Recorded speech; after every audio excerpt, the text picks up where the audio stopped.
Assalamualaikum warahmatullahi wabarakatuh. Waalaikumsalam warahmatullahi wabarakatuh. Baik, apa kabarnya hari ini anak-anak? Alhamdulillah Baik.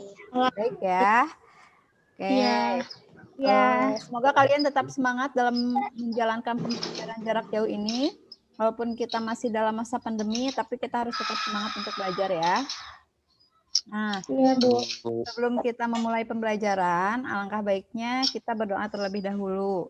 Silakan untuk Alivia memimpin doa. Sebelum memulai pelajaran, alangkah baiknya kita membaca doa menurut ajaran dan kepercayaannya masing-masing. Dimulai.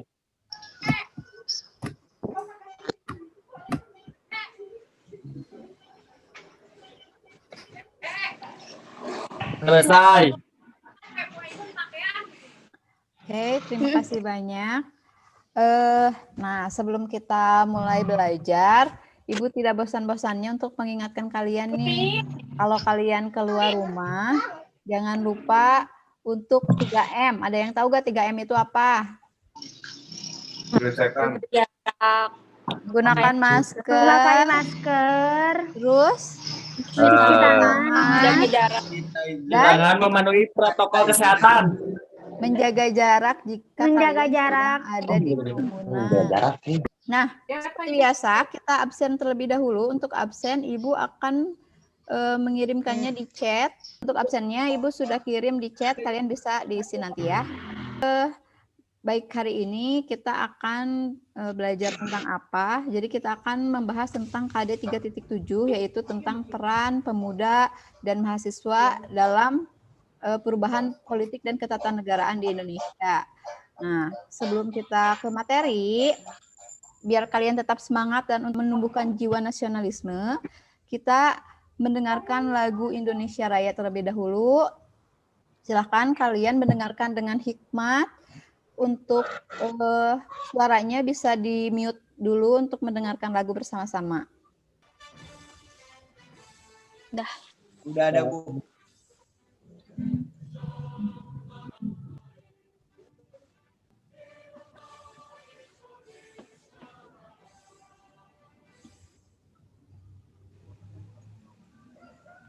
Baik, bagaimana? Ibu sudah memperlihatkan PowerPoint kepada kalian. Apakah sudah terlihat? Sudah ya. Materi yang akan kita bahas, tadi Ibu sudah sampaikan bahwa kita akan membahas mengenai peran pemuda dan pelajar pada masa sebelum kemerdekaan. Nah, kompetensi dasarnya 3.7 tadi Ibu sudah sampaikan bahwa kita akan mengevaluasi peran pemuda, pelajar, dan mahasiswa dalam perubahan politik dan ketatanegaraan Indonesia. Ada yang tahu ini siapa? Mang Gojek. Siapa namanya? Di pendidikan. Menteri Pendidikan, namanya siapa? Nadiem Makarim. Nadiem Makarim, betul. Kenapa pakai baju Gojek? Nah, ada yang tahu ini siapa? Kalau follower-followernya pasti tahu nih, ini siapa nih? Jerome Pauline. Kalian bisa mencontoh mereka-mereka ini nih sebagai pemuda Indonesia yang berprestasi. Nah, oke. Jadi, materi apa yang akan kita bahas kali ini? Karena kita akan membahas mengenai peran pemuda, tapi kita akan membahas ke belakang mengenai peran pemuda dan pelajar sebelum kemerdekaan. Ada Ibu bagi menjadi 2 bagian, yaitu yang pertama peran pemuda dan pelajar masa kolonial dan peran pemuda dan pelajar masa pendudukan Jepang. Nah, ada yang tahu tidak pencipta lagu Indonesia Raya yang tadi kita dengarkan itu siapa sih? Gerardin? W.R. Supratman, betul sekali. Beliau adalah seorang pemuda yang pada saat itu menciptakan lagu Indonesia Raya. Nah, lagu ini pertama kali diputarkan itu pada saat Kongres Pemuda kedua yang dijadikan sebagai lagu kebangsaan Indonesia karena mampu menggugah semangat bangsa Indonesia untuk menuju kemerdekaan. Ada beberapa kritik yang pada saat itu diberikan Van Deventer, yaitu kritiknya mengenai politik etis atau balas budi. Coba, yang pertama itu apa aja, Krisna? Migrasi, Migrasi. Yang kedua? Yang- edukasi, Yang ketiga? ketiga irigasi. Irigasi. Betul. Jadi kalau misalkan dari ketiga kritik Van Deventer ini yang paling dan sangat berpengaruh untuk Indonesia itu yang mana? Edukasi. Edukasi, betul sekali. Nah, dari edukasi ini akan melahirkan golongan terpelajar. Akan adanya didirikannya sekolah-sekolah untuk bangsa-bangsa pribumi. Lahirnya golongan terpelajar. Dari lahirnya golongan terpelajar ini, nantinya golongan terpelajar ini akan membangkitkan rasa nasionalisme.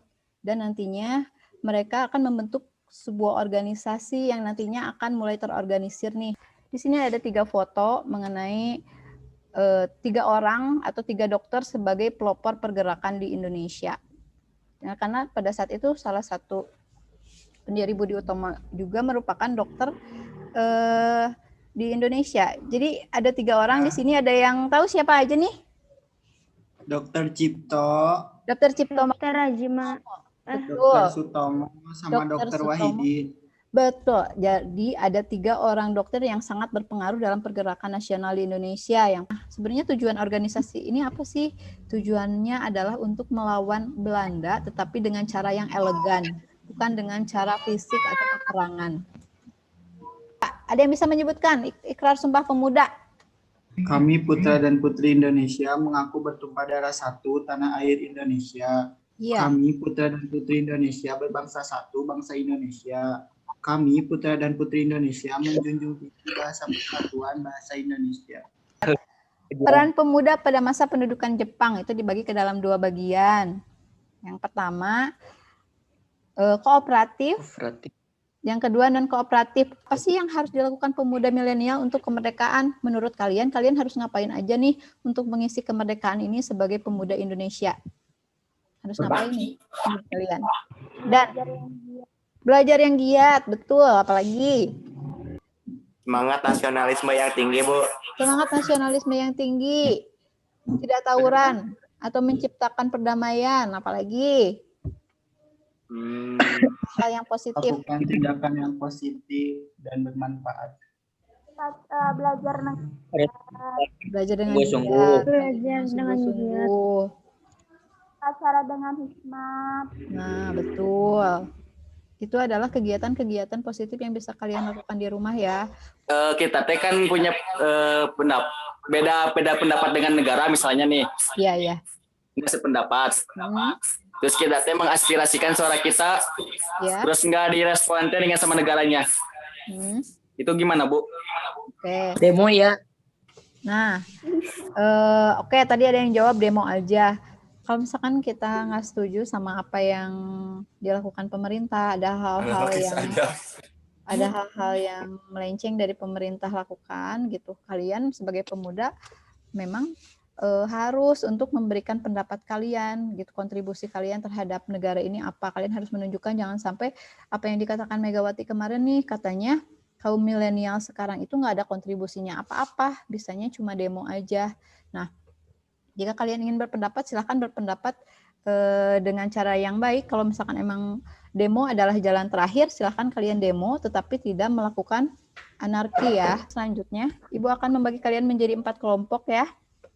4 kelompoknya sudah Ibu bagi, dan nanti kelompoknya akan dibuatkan di grup WA, WA per kelompoknya. Nah, nanti kalian silahkan diskusi, dan untuk LKPD-nya sudah Ibu kirimkan di grup WA. Silahkan dibaca dan nanti silahkan dikerjakan sesuai dengan kelompok kalian masing-masing. Nah, nanti kita akan break out dulu sebentar setelah ini. Setelah break out, kalian diskusi. Setelah diskusi, kita akan presentasi. Oke? Silahkan siapkan untuk presentasinya. Baik dalam bentuk PowerPoint boleh, dalam bentuk Word boleh, dalam bentuk peta konsep juga boleh.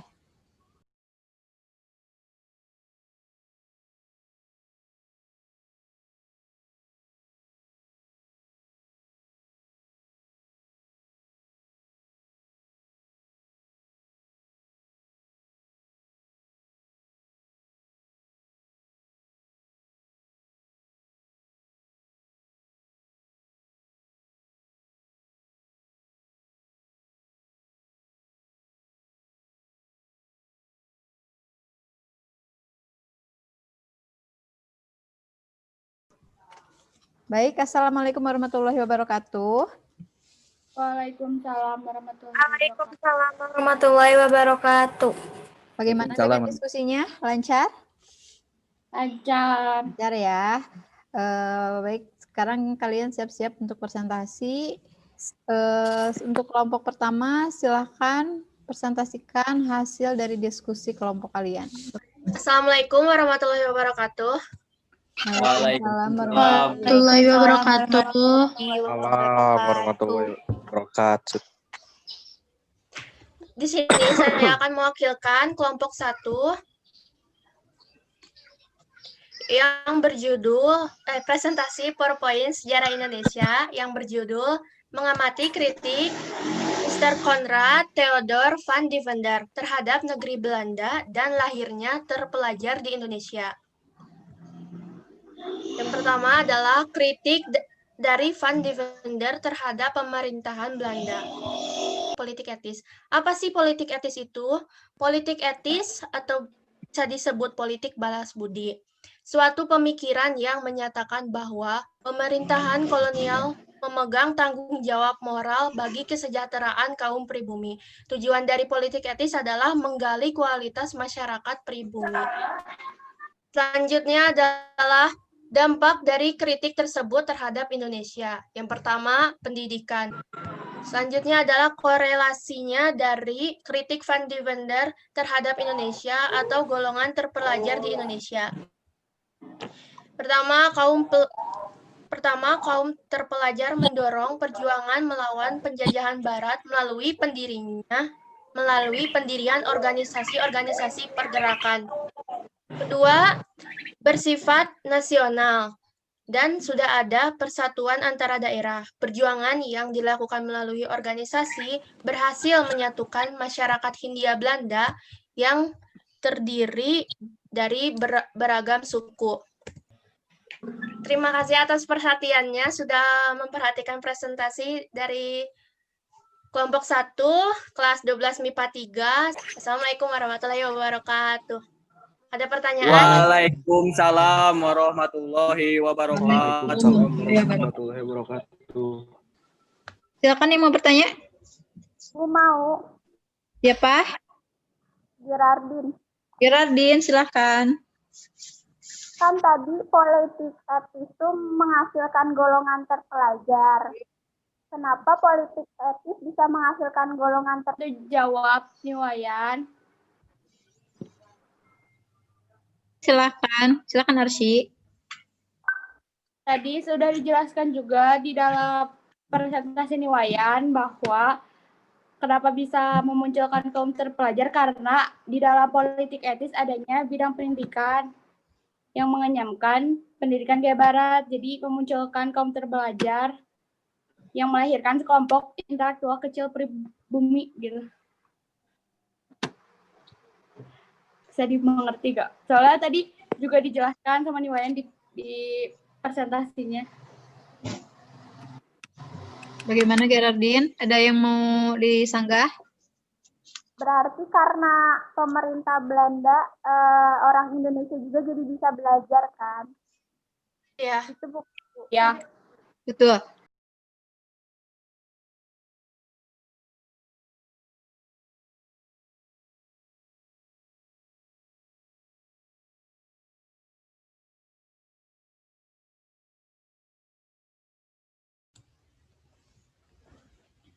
Baik anak-anak, untuk mengkonfirmasi pembelajaran kita hari ini, Ibu akan mengirimkan evaluasi kepada kalian. Evaluasi yang sudah Ibu kirimkan di classroom itu berbentuk kuisis, silahkan kalian kerjakan soalnya pilihan ganda sebanyak 10 soal. Selamat mengerjakan.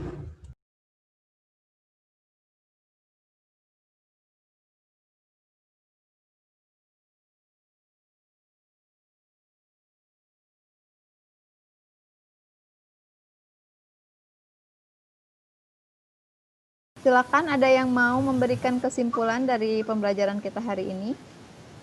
Silakan Gerardin.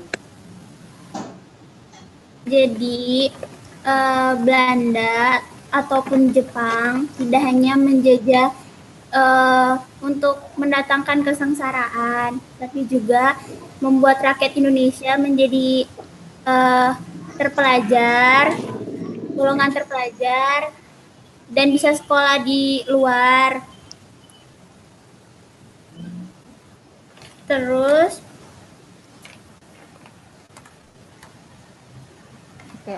dikeluarkannya Ikrar Sumpah Pemuda juga. Nilai apa saja yang bisa kita ambil dari materi hari ini? Apa coba? Nilai nasionalisme. Nasionalisme, apalagi? Anak muda harus semangat. Betul, anak muda harus semangat. Udah ya, untuk hari ini Ibu ucapkan terima kasih banyak. Terima kasih kalian sudah sangat aktif dalam pembelajaran hari ini. Semoga pembelajaran hari ini bisa bermanfaat untuk kalian dan untuk kita bersama ya. Untuk mengakhiri pembelajaran hari ini, silakan Arya untuk memimpin doa. Silakan ya. Alhamdulillah kita telah selesai mengikuti pelajaran ini. Semoga dapat kita pahami bersama. Sebelum mengakhiri pembelajaran hari ini, alangkah baiknya kita membaca doa menurut ajaran budaya masing-masing dimulai.